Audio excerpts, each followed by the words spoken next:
Let's stand and have a prayer and a pledge of allegiance. Heavenly Father, thank you today for letting us come together, Lord, and do your business, Lord, as Commissioner's Court. I pray you be with each one of our decisions today, Lord, that it'll better our county and guide us, Lord, with your wisdom. Pray you be with all our first responders in our county today, across our state and this great nation today. And all these things we ask in Jesus' name. Amen. I pledge allegiance to the flag of the United States of America and to the republic for which it stands, one nation under God, indivisible, with liberty and justice for all.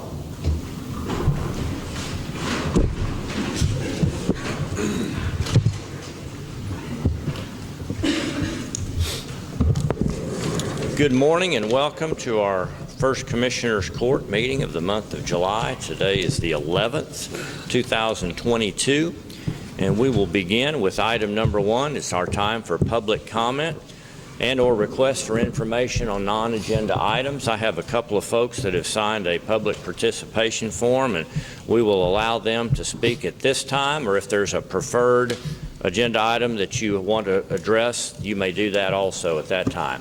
But for right now, I'm going to ask Mr. Russ. Russ, I can't understand your last name. I apologize, that's 37 years of public service. No, that's just my eyes. It's R-A-D-K-E. R-A-D-K-E. Russ, you're welcome to come up to the podium. And your subject is taxes. We've heard that before, yeah. I would imagine you have. Like I said, I've been involved in government for about 37 years of my adult life. And I am relatively new to Texas. Thank heavens I was able to retire here. Being retired also means being A, bored, B, on a fixed income. So those two things necessitate looking into how budgets and taxes and things are done. So at a government level, I'm a little concerned about the methodology used in part by the state of Texas and also by Titus County. It would seem that in managing taxes, it's kind of reverse. So I'm a big proponent standing before you in hopes of no new taxes, understanding that that is a moving target and that we still have to take care of the employees that take care of us in Titus County. Cost of living is exorbitant at the moment, 8.8% for this month alone for the increase. I would imagine for many of us in the room who are on fixed incomes, that hits just as hard as it does for anybody else with no opportunity for additional income short of going back to work. I watch how the county is calculating its budget, and I'm a little confused because I, as an individual, I receive a certain amount of money per year and per month, and I have to live within that budget, and so I make all of my decisions on that budget. And everything that I'm seeing is exactly the opposite, and I'm not quite sure how it got there or how anybody said that was a good idea, but I see government going, okay, this is how much we want to spend. How do we do things on the backside over here to get that much money out of our tax base? So it's a little disturbing when I look at how that is managed. And it seems to be a lot of smoke and mirrors and a standard statistical manipulation. And if anybody spent any time at college and went through statistics, they understand that those can be manipulated to say pretty much whatever you need them to say. So I'm standing before you, encouraging you to contemplate doing something more restrictive than state law would necessarily allow, and to consider operating a budget the way everybody in this room has to operate a budget. Look at how much money is coming in and make your decisions based on how much money is coming in. Don't look at this is how much we want to spend, how do we get that much money? That's not really the way that I think government ought to function. So thank you for your time. I look forward to seeing how your decisions play out, and I'm sure we'll see each other again. Russ, where are you from? Where did you move from? So I moved from no rocks, I hope no one has any rocks. I moved from the once lovely state of Washington. I spent 37 years in law enforcement in the state of Washington, so I have firsthand watched bad policy and bad decision-making completely degrade an entire community down to really almost its primal apocalyptic levels to a certain degree. And I can't imagine that there are too many people in town that know what it feels like to, at one point, be able to clean up your community, and several years later to drive around your community and watch open drug use and other crimes, what most of us would consider crimes, occurring right in front of them. And honestly, it's all bad political decision making, every single piece of it. And so as soon as I was eligible to retire, my youngest son, who just graduated from Chapel Hill, asked that we move early because he was tired of the nonsense as well, tired of feeling like he had to hide who his parents were at school, having to be concerned and afraid. He's graduated, he's working a Conroy tractor. This is the life that we've looked for at least the last 10 years. And so I stand before you with an urgent need to ensure that I protect this conservative way of life here in Texas. Well, welcome to Texas. Welcome to Titus County. Thank you for coming today. Thank you. Sue Evenwell, you're next.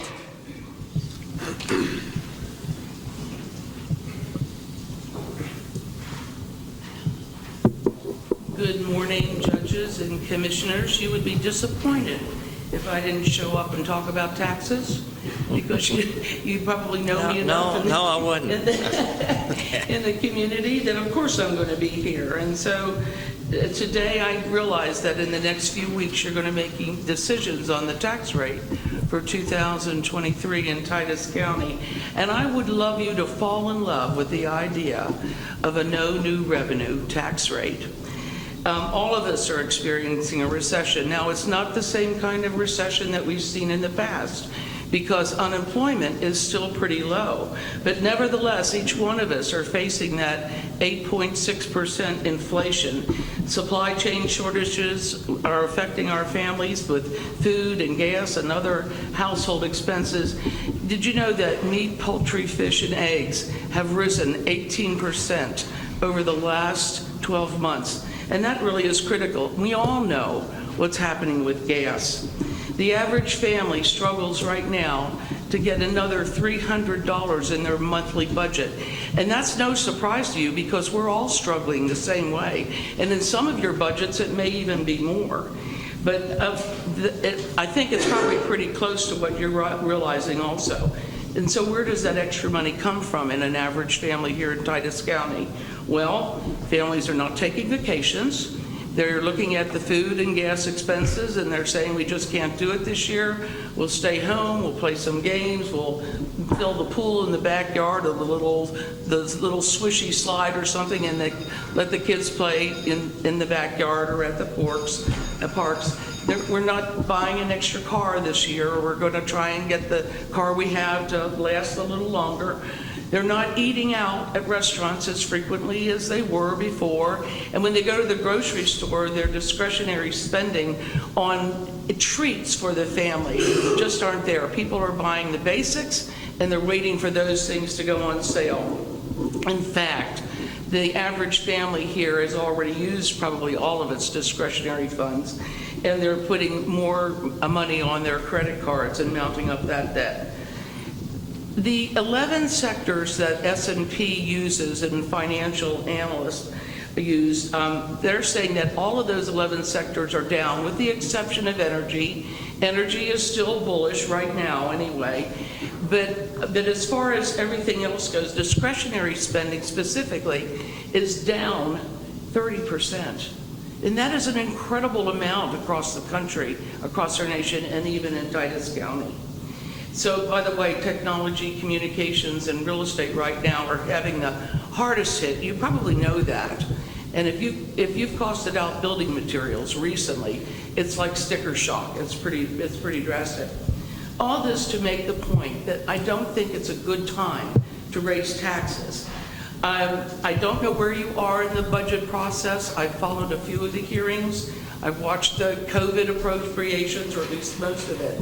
So I don't know exactly where you are right now.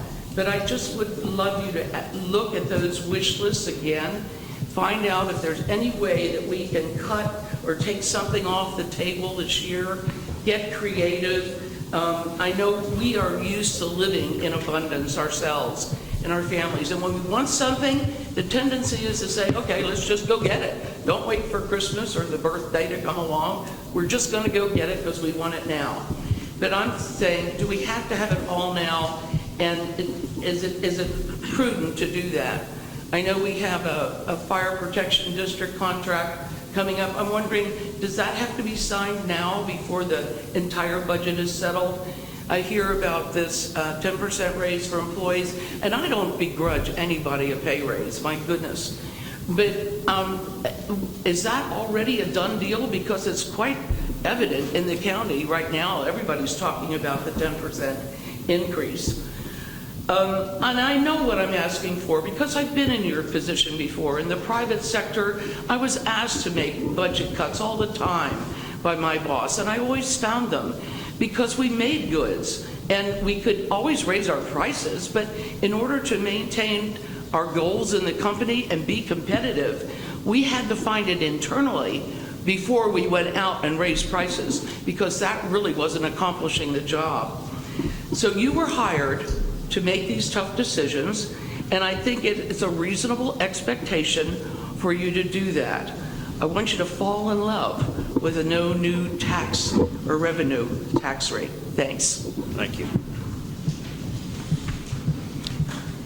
Anyone else? Well, again, you may speak on any agenda item as we get to those. Thank you, Sue and Russ.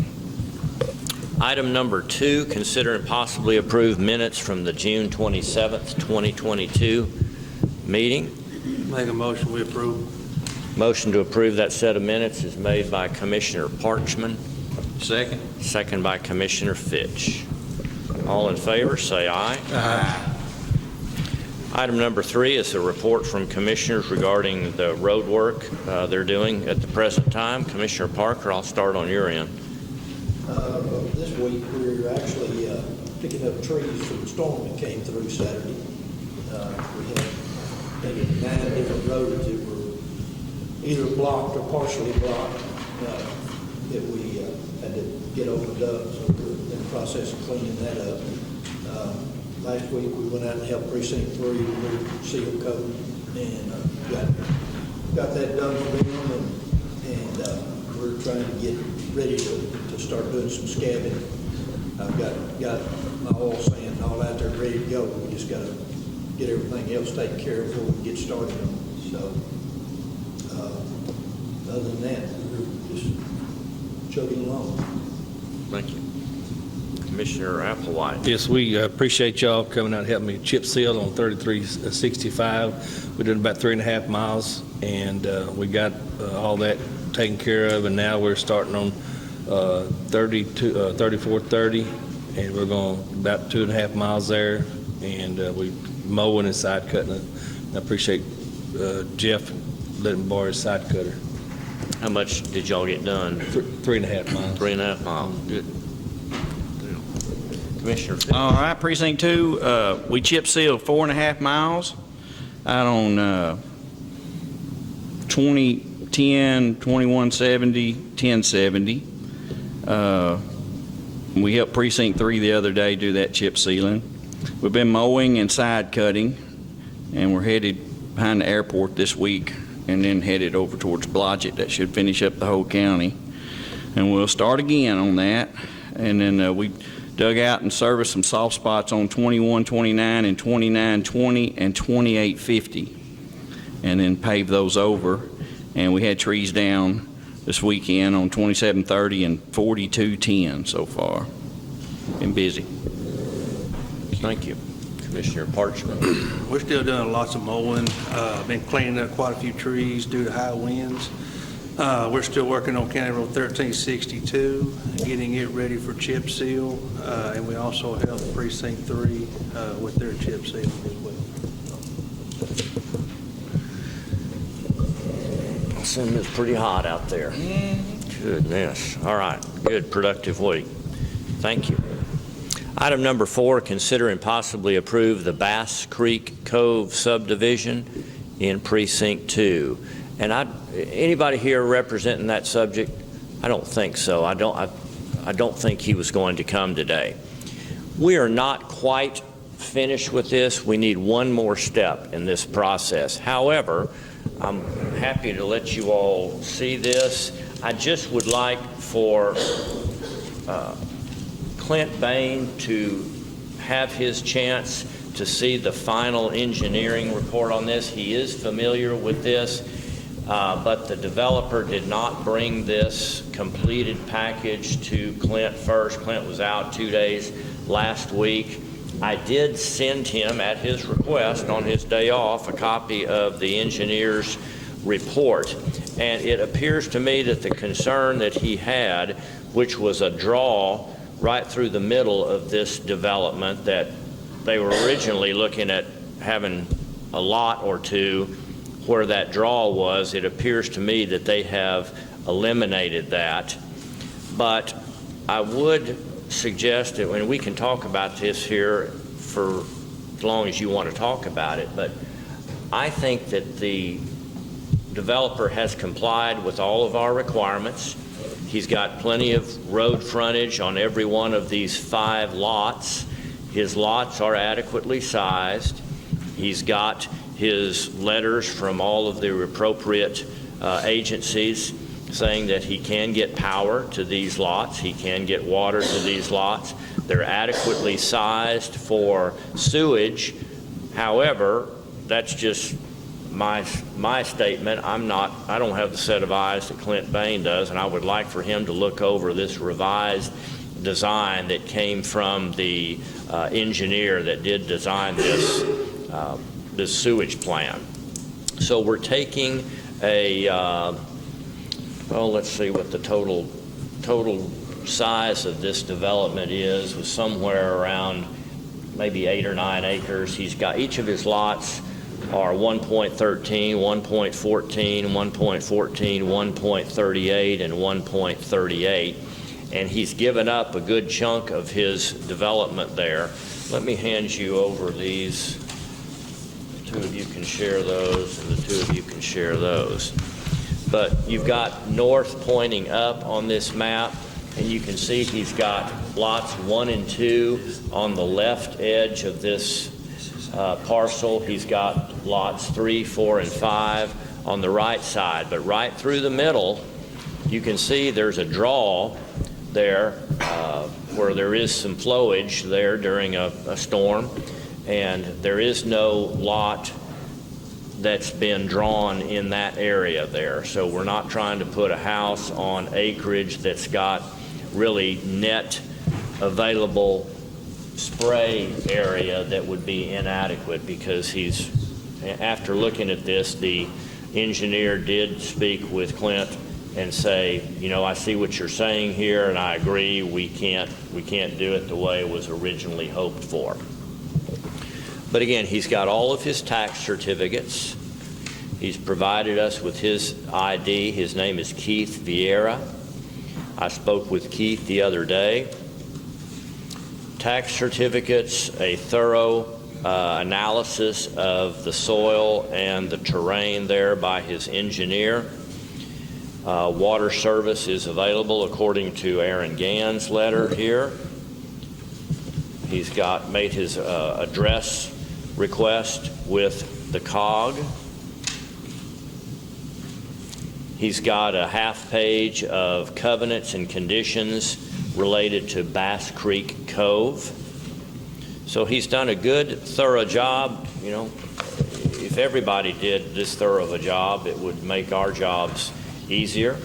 But I would suggest, if you're okay with it and if you're in favor of this, give Clint Bain the opportunity to look this over today or tomorrow and just give his final blessing on this. So I would say perhaps a conditional approval. Now, if you're not ready to approve it, that's fine, but at most I would say a conditional approval pending his final review. Do you have any questions about this? Who's most familiar with this development? I am. We've been talking about it for a while. And it's a really nice neighborhood. Yeah, just on those, I'd make an approval on it, make a motion to make approval, just on Clint looking at those sewer plats. How about a conditional approval? Yeah, conditional. Pending Clint final looking at it. review by our environmental officer, Clint Bank. Yep. Let's make that motion. I'll second.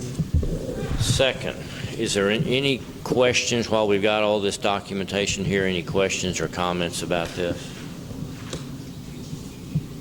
Kind of describe to us where this is, just so we'll know. This is, if you go out 3417, across from, kind of across from where Republic Landfill Service is there is a plot of land that has two big storage buildings there that just been built this year. And you go back in there. Near Mariner's Retreat? Yes, so this road goes to Mariner's Retreat. So the front edge on Bass Creek Trail, that's a county road. Those 3 lots right there are all on county road. The next lot that heads up towards Mariner's Retreat is on a county road. There's just one lot that's in the actual Mariner's Retreat private road. It's real nice out there. They cleaned the land. They did all the brush cutting. And I think once they did all that brush cutting, you could figure that that creek bottom there wasn't usable for anything. So that's smart. Get that cut out of there. So yeah, it looked nice. But this is now, there's no water. They basically took, frontage here it was around like 2 lots, maybe 3 lots, and they've divided them, and it ended up being like 6 lots. So, Well, yeah. it's down to 5. I think he'd probably hoped With that for cutout, 6 it's or going to be 7. 5, yeah. So he's given up some, what he was probably Nice. hoping was valuable acreage to sell a lot out of, but his engineer agreed that wasn't usable. All right, motion second. Any other comments? All in favor of the conditional approval of the final plat of the Bass Creek Cove pending Clint Bain's review, say aye. Aye. All right. Did you buzz Paul?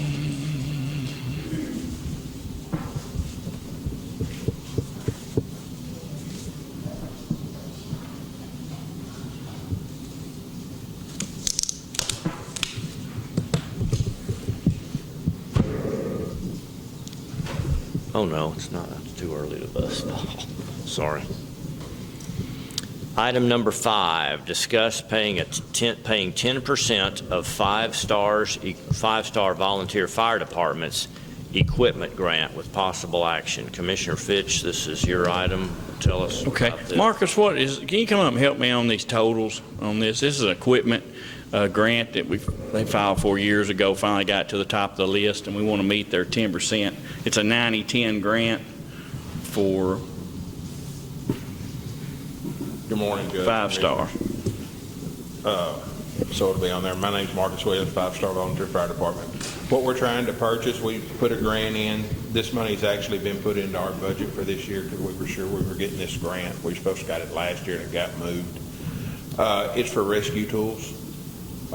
Basically what you call the jaws of life. It's for a cutter and a spreader and rams and stuff. As you've all heard, the grants for $20,000 from Texas A&M Forestry Service, we pay 10% of that. We got a quote for the tools that we're looking at, and it's $21,000 something. I don't have my glasses, so I can't tell you. It's $21,000. So, as you all know, in McRae's reports, overlapping calls are running more and more all the time. So there is going to come the time that Mount Pleasant's going to be on a call, and we're not going to have the equipment we need to extricate somebody from a vehicle because we don't have any rescue tools at this time. So we're trying to get that and get it better to where we can support our district better. If without that, we're having to wait on Mount Pleasant to clear Talco or somebody else to come to us. We've had multiple calls in our district to where we've had multiple vehicles we've had to cut on at one time. So that'll give us the ability to cut on one car and get somebody out of it while Mount Pleasant works on another vehicle. So like I said, our part of it is 10%. So we're here to see if Like I said, Lee did put it in our budget, our chief put it in our budget for this year, so it should be already a budgeted item for us. The grant is $20,000. Yes, sir. Their expectation is $2,000, Yes, sir. and you'll pick up whatever over and above $20,000 Yes, sir. cost there is. Okay, so this is a $2,000 request. How many of our departments have these kind of tools? Talco and Mount Pleasant. Cookville has some. Who? Cookville. Cookville. Tri-Lakes, maybe? Tri-Lakes has some stuff on their new rescue truck. I don't know if Nortex, Sugar Hill, I don't think has any rescue equipment like this. This is not your normal firefighting equipment. This is for auto extrication and stuff like that. Okay. You have guys on there that know how to use this stuff? Yes, sir. Pretty much, I'm gonna say 90% of our people at 5-star have all been through rescue training. We've all done it with Mount Pleasant. We just did a countywide training probably 6 months ago, Doug, is that right? November, where we all went, several of us went through the countywide training, went up and cut on cars, and several of us have been through the academy, have done this for years. But a lot of it's changing with the new electric vehicles and stuff like that, but yet there's more training to come. But we do have adequate number of personnel to operate. How are these tools powered? They're electric powered. The new tools, and I'll put it like this, I didn't like them. I'm used to the old hydraulic tools like we had for years, like we have at Cookville. You know, they're heavy, but you got hoses that go back to your hydraulic pump on your truck or your portable motor. These new tools are powered by a rechargeable battery. This will interchange with Mount Pleasant's. And you've got the tool, the pump, the hydraulic fluid, and everything in one unit. So it's a heavy tool.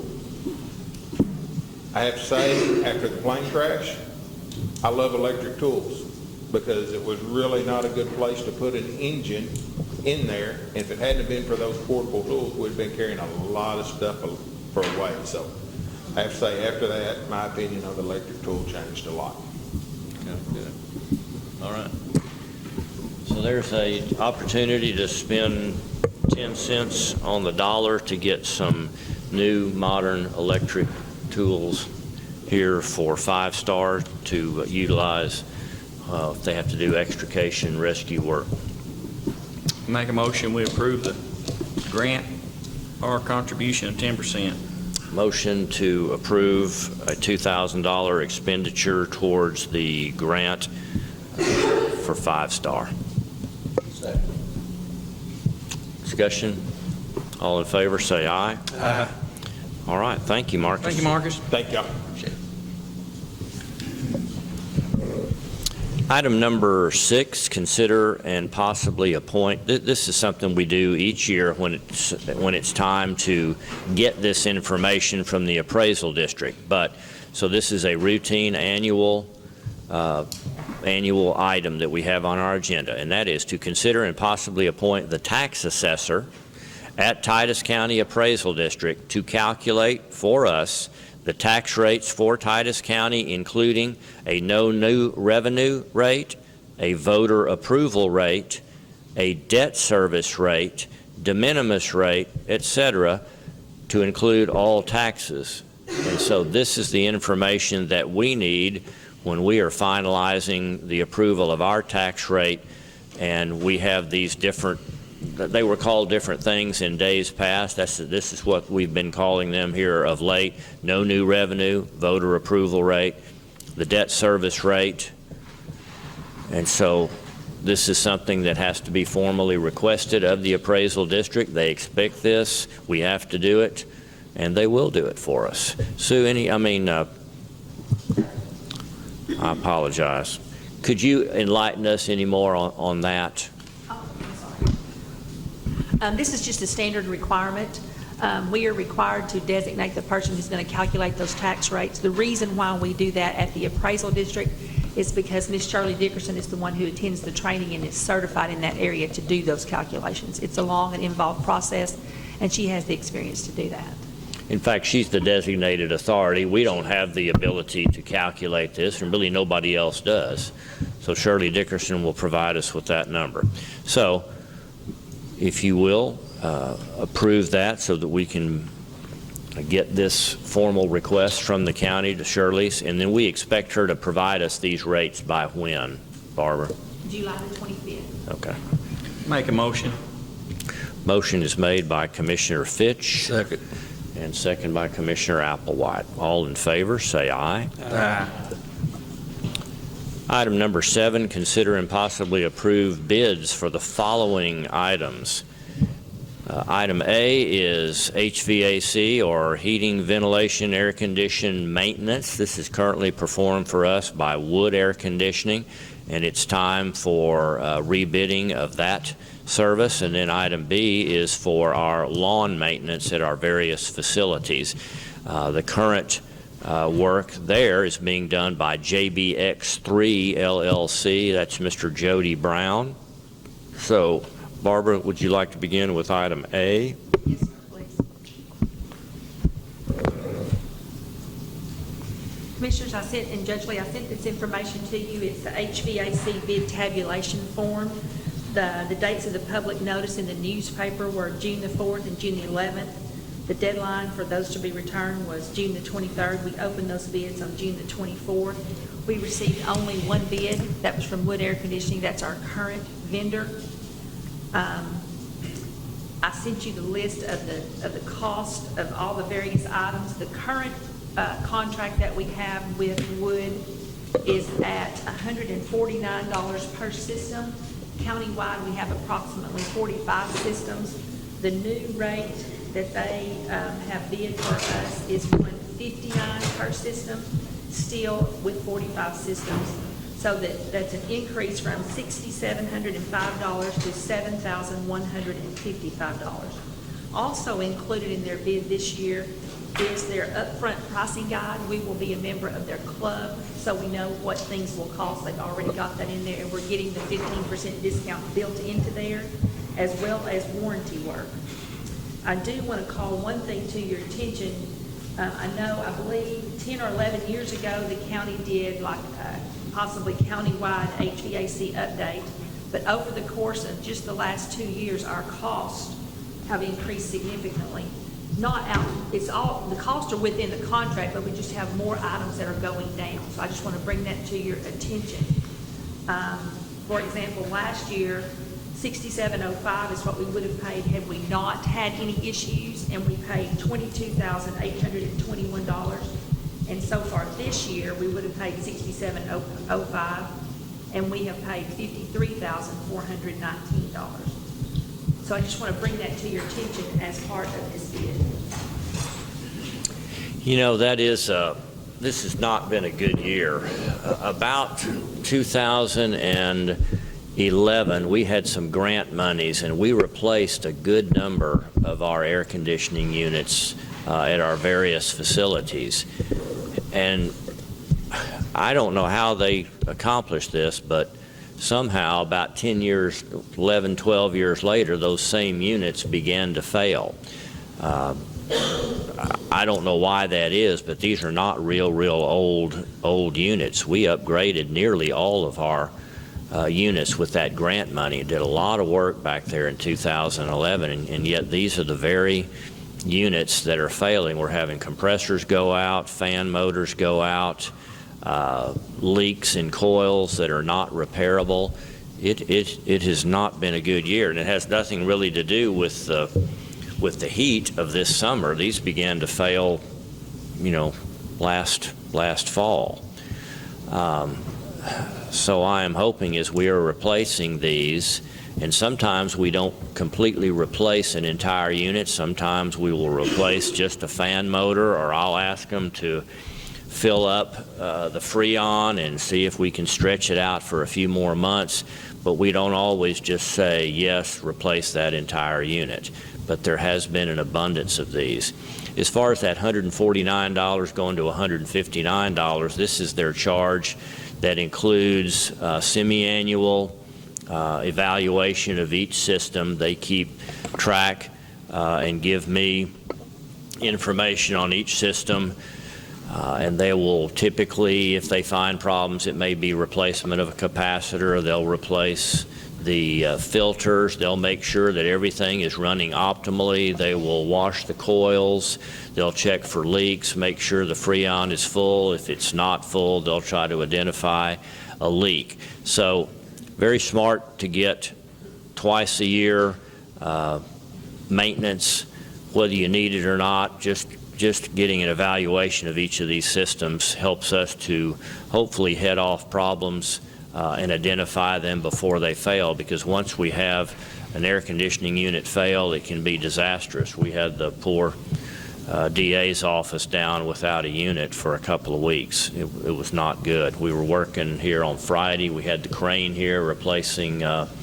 unit, I think, in the county attorney's office. Was that y'all's?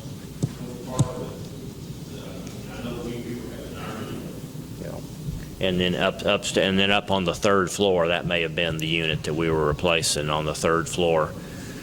So yeah, it has not been a good year for HVAC work. So the bid is going from 149 per unit to 159 per unit for that semi-annual maintenance. And that also gets us preferred pricing on when they do come out for a service call and for the parts that are related to that. That is the only bid that we have gotten. So therefore, what is your pleasure here on HVAC maintenance? And how is this working? Is this a 3-year bid again? It's a 1 year with an opportunity to extend annually for up to 3 years. At that same price? Yes.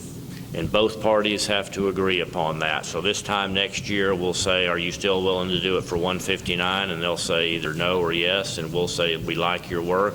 We'll allow you to continue without going through that rebid process. Okay. I'll make a motion to approve wood air conditioning. Motion is made by Commissioner Parker to approve the bid by Wood Air Conditioning for our annual HVAC maintenance. Yes. Judge, that's probably the contract price that I have as an individual. Is there any way of negotiating a quantity discount? Well, you probably have a much simpler, smaller to get to system. And in their defense, these guys are having to get up on the roof, and yeah, you're right. That's probably about what you pay, because that's what I pay, because I have them service me as well. And again, they're up on top of roofs. It is a bid process. Yeah, no, it's a reasonable question. I second it, and I will say we have seen some significant savings on our air conditioning service since we've used wood last year, so I've been happy with them. So. Well, we're not getting the frequency of calls to come back and make repairs. They're getting it fixed right the first time. I would agree. I think we get a good value from them, but it is expensive. But the cost of these major repairs has been inundating. All right, I have a motion and a second. Any further discussion? All in favor of approval of wood for our HVAC maintenance, say aye. Aye.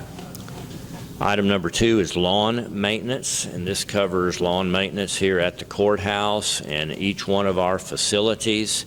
We've had several changeovers. You'll recall that mid-year we made a change from Luke Dufresne, who purchased the business from Nick Lewis. And mid-year, he sold out to JBX3 LLC, and we allowed them to continue on at the current rate. Even though they were a new company and did not rebid, we allowed them to continue on through the time that we would approve this new bid.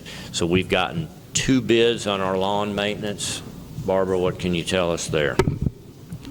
The same dates apply with regard to the newspaper notices and the dates that the deadlines and the date the bid was opened.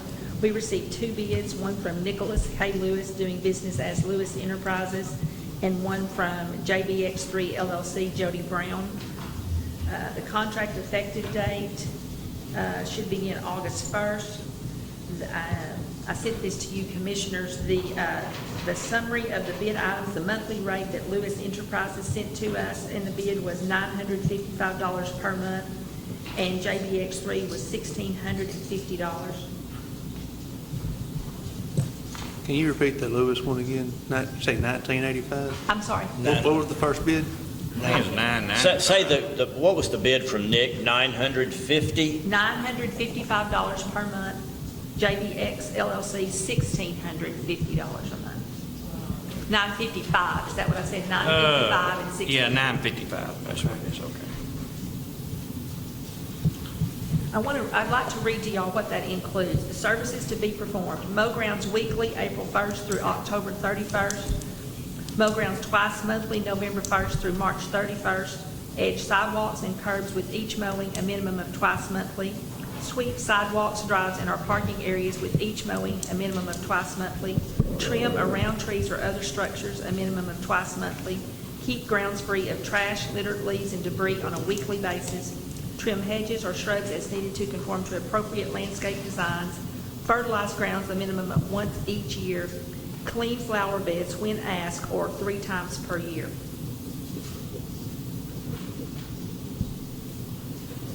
Okay, we have worked with both of these entities. I have favorable impressions of both of these entities. Nick Lewis is primarily, he works in the Dallas and out-of-town area. He's got his own crane business that is used in the construction business. He made a decision back a year or so ago to go back into business with his old crew, or at least partial old crew. And so he assures me that he can handle this work. But if you're wondering where has Nick been, Nick hasn't been in a while. That's because he purchased this crane business and has been out of town. But he's decided he still has a few hours available in his week and wants to go back into the lawn mowing business. And he's got quite a few customers. And then Jody Brown with JBX3 has been our provider here for most of this fiscal year. I believe both of these companies are capable. I can't explain the big differential, but there you go. I make a motion we go with the Nick Lewis bid for $955. Motion's made by Commissioner Fitch that you award the lawn maintenance bid to Lewis Enterprises at $955 per month. Second. I heard Commissioner Applewhite second. Any comments, questions? All in favor, say aye. Aye. Okay. I did not want to make any comment while we were deciding that. I want to give you a favorable impression of both of these guys. I deal with both of them. I have used them both personally. Nick provided a lot of services for me for several years. Jody has done so with me for the last year after purchasing from Luke Dufresne. Jody, although he did not win this bid, has been a real pleasure to work with personally and at the county level. You've seen the problems we've had with our sprinkler here of late. Jody knew that his bid would probably bump him out of contention. Nonetheless, he spent a good deal of time this weekend digging up a lot of damaged sprinkler heads here around the courthouse and finding problems with valves, and he thinks he's got it all fixed. He had 3 more heads still to repair as of his report to me yesterday afternoon. If you see Jody, tell him thank you, because he knew it would probably not be an investment he was making in the long term of this contract, because he knew the jump in his price was going to be tough to compete against. But he has been very responsive to us, has done a good job for us, and I'm hoping that Nick will continue his tradition of good service for us. All right, so we have voted on both of those two. Barbara, thanks for coordinating that bid process. Item number 8, consider and possibly approve a change to the county employee policy manual to reduce the minimum period of time between retirement and reemployment to match the current TCDRS policy, Texas County and District Retirement System policy. That's who provides our, no, pension's not the right word, our retirement funds. And until, I don't know, when did TCDRS make this change in that minimum time? Sometime during COVID. So within the last couple of years. And previously, their policy was there had to be 1 year between the time that an employee of the county would quit or officially retire and begin to draw their TCDRS funds and when they could come back to work. It was a 1-year period. Wasn't part of that debate or discussion, but for whatever reasons, TCDRS, probably seeing how difficult it was to get people hired, said we need to shorten this and get this more realistic and matching current employment trends. Well, here we find ourselves out of match with TCDRS. We still have as part of our policy manual that an employee has to wait 1 year before they come back to work. So just so you can understand a little bit more about how this affects us, I've asked Paul Lindsay to talk to you just a minute and kind of give you a real-world example, and you can decide whether it's a good thing to match up with TCDRS and if we're doing it for the right reasons, if this is still a policy that we want to adhere to, and if so, what are the reasons why we would do so. Paul, welcome, and specifically, give us some examples, both personally and otherwise, as to why we need to get in line with TCDRS. Well, it's my understanding that we couldn't be rehired for part-time work unless a full year had passed, and that was part of our policy here locally at the county. And I thought policy of the larger organization, the one that handles it for Texas. But that's not the case anymore. They've lowered it down to where you have to be separated for 1 month before you can come back and do part-time work. Well, as bailiff for the county court, I have are constantly calling, trying to make sure that I've got at least 2 people up here, myself and one other who want to run the metal detector and that sort of thing. Woody will sometimes come over and help me if they don't have, if he doesn't have a court going on at that particular time over there. But they're tied up quite a bit. They also call me to come over and help with their bailiff work when they have multiple courts going on. So I wanted to check into that, and when I found out about it, the thing about it is when you retire, you can't be guaranteed you'll ever come back to work for you guys ever again. But if in the future, 6 months from now or something like that, they needed someone to come and work part-time as a bailiff, then I wouldn't be able to do that until I had the full year had passed. Even a part-time employee could not come back for a year. That's correct. I mean, I couldn't even come back and work 4 to 8 hours a month just doing the county court or something like that. So I was just wanting to see if there was some way we could change it to actually comply with what the state policy is on rehires. I would assume that you would do the same thing if somebody retired from the jail, and maybe Chris could speak to that, and he just wanted to come back and do a transport 8 hours a day or something, or 8 hours a month or something like that, because he couldn't do it for a whole year until after they had that year had expired. So anyway, that's the reason I wanted to kind of question that particular policy and see if that's something maybe we might want to change. I don't know if any road hands retire or something like that, Jimmy, but he might be good on running that side more. You might want to hire him in the summer to simply work for a few hours a month or a few hours a week to run something like that for you. But you couldn't do it for a full year right now, not if you wanted to pay anyway.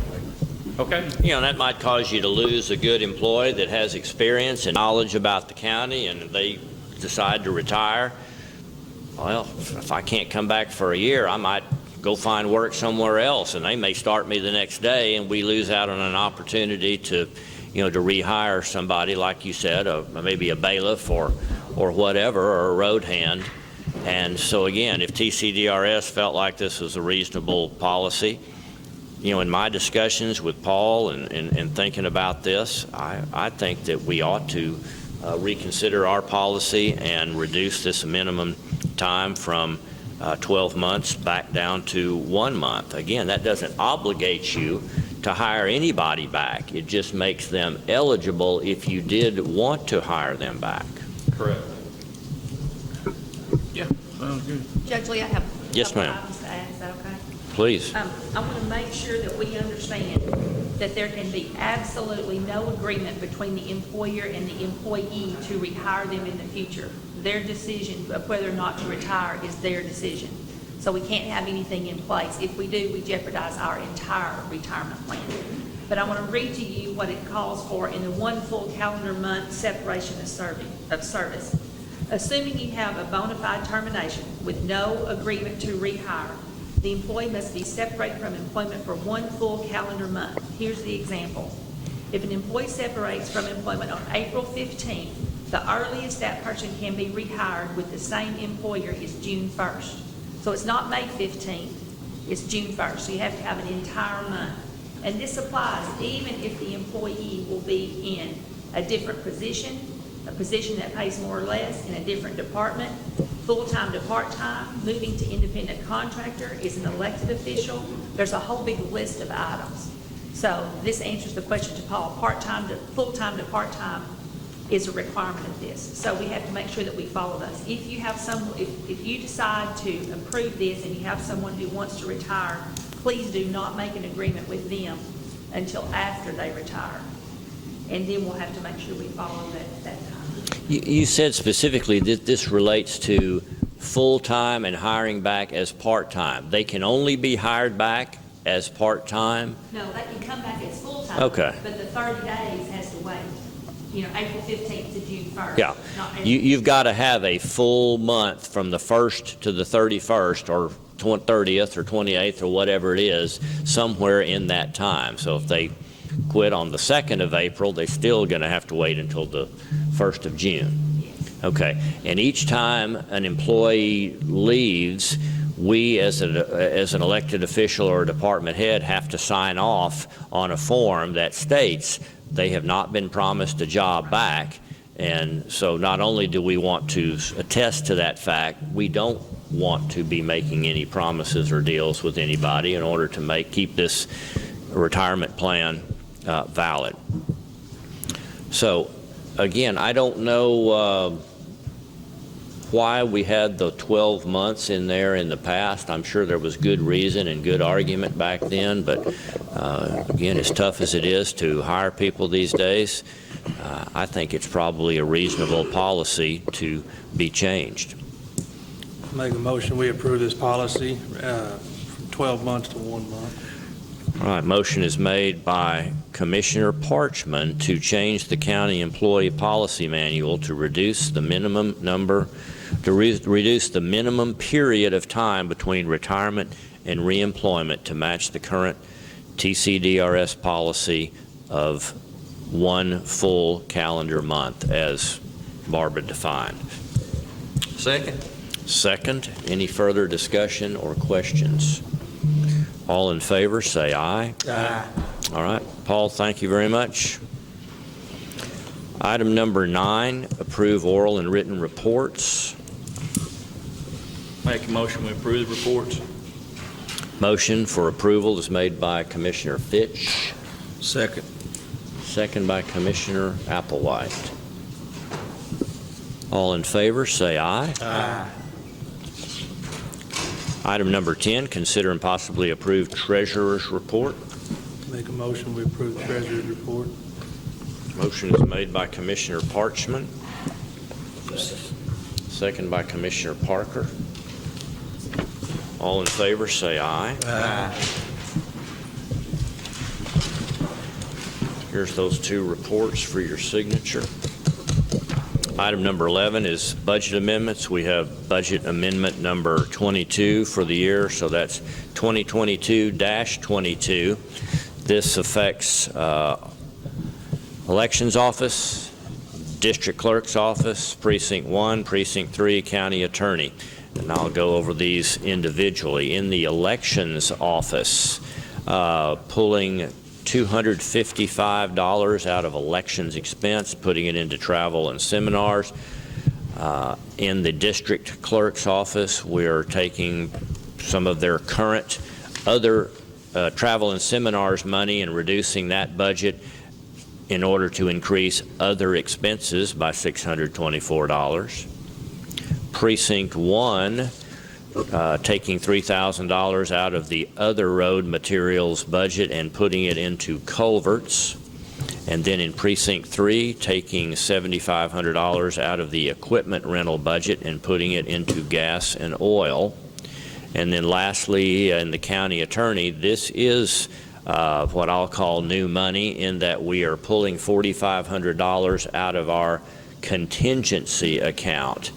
And this has resulted because we have an immediate need for 2 updated computers. There is some inabilities of these older computers to communicate properly with other agencies.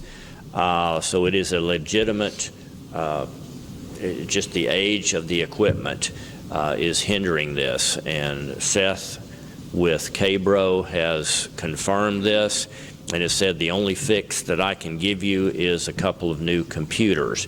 And so $4,500 would be the cost for those 2 new computers, fully equipped and dressed out as needed, so that they can properly communicate with the agency. So $4,500 is being pulled out of the general county contingency, put into computer expense, in order to get those 2 county attorney computers. So again, those are 5 impacts. All 4 of the 5 are just moving money around within that departmental budget, with the exception of the county attorney, which is pulling from general contingency. Make a motion, we approve the budget amendments. Motion to approve budget amendment number 22 is made by Commissioner Parchman. Second. Second, Commissioner Fitch. All in favor, say aye. Aye.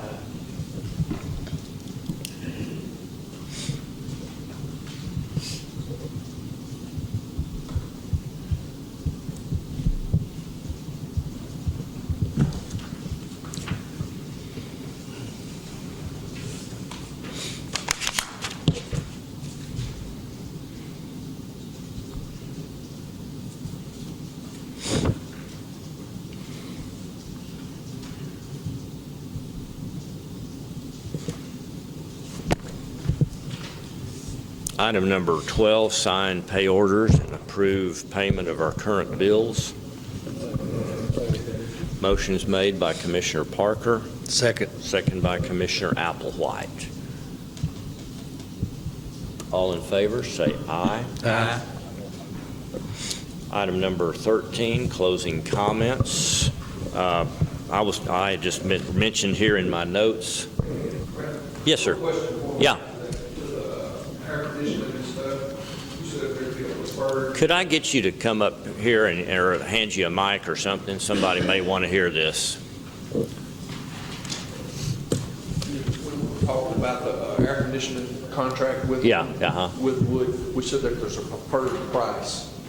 Preferred like parts pricing when they buy parts. There's a specified percentage discount that we get on those. Right, but there's nothing as far as a whole new unit or anything like that. A unit would still be bid out. That wouldn't be included in that agreement. Is that correct? Everything we bid on here is just for routine service and the discount on the parts. And we would get, each time you've got an opportunity to see what the price of that new system is going to be up front. Now, could we go out and get that piece bid by somebody else? Yeah, we could do that. Yeah, I was just concerned about that. because it said a preferred pricing, and I thought that might have locked us into a price with them. I got you. As far as the units. No, it's primarily like if they have to replace a $150 capacitor, we get a percentage off of there, and it shows up on our bill, that discount. I just want to make sure it wasn't included. Sure. Again, the only comment that I had, I'd written down there about the sprinkler repair work. So we had some sprinklers that were misbehaving. We had sprinklers that were not even running there for a while, and then they started running nearly 24 hours a day. I believe we've got that under control so that we don't have standing water, and we've got our grass being properly watered. But again, if you see Jody around, he's a tall, thin guy in the cowboy hat, and his crew, tell him thank you for the extra hours they put in over the weekend getting this fixed for us. Commissioner Parchman?